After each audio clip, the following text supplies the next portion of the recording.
ជំរាបសួរពុកម៉ែយាយតាអ៊ីបងប្អូនទាំងអស់ដែលបានទស្សនាវីដេអូនេះកន្លងមកវីដេអូជាច្រើនដែលខ្ញុំថតពីទស្សនវិជ្ជានៅទឹកដីឃុំអូសោមក៏ប៉ុន្តែថ្ងៃនេះវីដេអូនេះខ្ញុំសូមនាំអារម្មណ៍ពុកម៉ែបងប្អូនយើងទាំងអស់គ្នារៀងប្លែកបន្តិចហើយគឺចង់ប្រាប់ថានៅរដូវរងារដូវរំហើយនេះ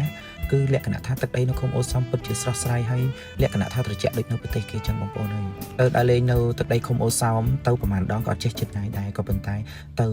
នៅក្នុងវីដេអូនេះរៀងប្លែកបន្តិចហើយគឺទៅលក្ខណៈថាចង់នាំគ្នាជិះទូកអីចឹងណាពុកម៉ែបងប្អូនហើយពុកម៉ែបងប្អូនទាំងអស់គ្នានៅថ្ងៃស្អែកនេះគឺជាថ្ងៃទី6ដែលជាថ្ងៃចុងសប្តាហ៍បើសិនជាពុកម៉ែបងប្អូនយើងនៅទីចិត្តទីឆ្ងាយមិនថាអ្នកនៅខេត្តពោធិ៍សាត់យើងផ្ទាល់ទេចង់រីលេកបែបសម្រាប់បែបដូចថាលក្ខណៈថាស្ងប់ស្ងាត់ទេសភាពជាមួយនឹងទេសភាពដ៏ស្រស់ត្រកាលអញ្ចឹងជិះទូកជិះអីលេងដោយពួកខ្ញុំអញ្ចឹងបងប្អូនអាចទៅលេងនៅទឹកដីឃុំអូសោមបាននៅពេលដែលយើងឡើងទៅដល់លើទូកជិះទូកលេងបងប្អូនគឺលក្ខណៈថាដូចនៅលើសមុទ្រអញ្ចឹងបងប្អូនហើយត្រជាក់ហើយបើសិនជាបងប្អូនណាយ៉ាងចាញ់ត្រជាក់អីអញ្ចឹងនៅរដូវនេះគឺជារដូវរំហើយអញ្ចឹងណា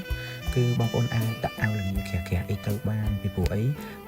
អាកាសធាតុរៀងត្រជាក់អញ្ចឹងហើយមិនថាគេមិនថាខ្ញុំទេឲ្យតែបានទៅទឹកដីឃុំអូសោមគឺទៅហើយមិនចេះចិនមិនចេះងាយទេបងប្អូននិយាយទៅលក្ខណៈថាទៅតាំងពីផ្លូវមិនទាន់មានរហូតទៅដល់ឥឡូវ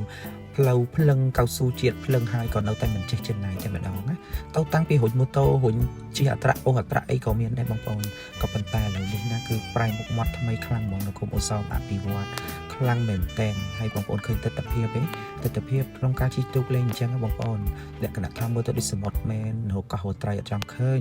ខ្ញុំអត់បានដាក់សលេងផ្ទាល់ដោយសារតែ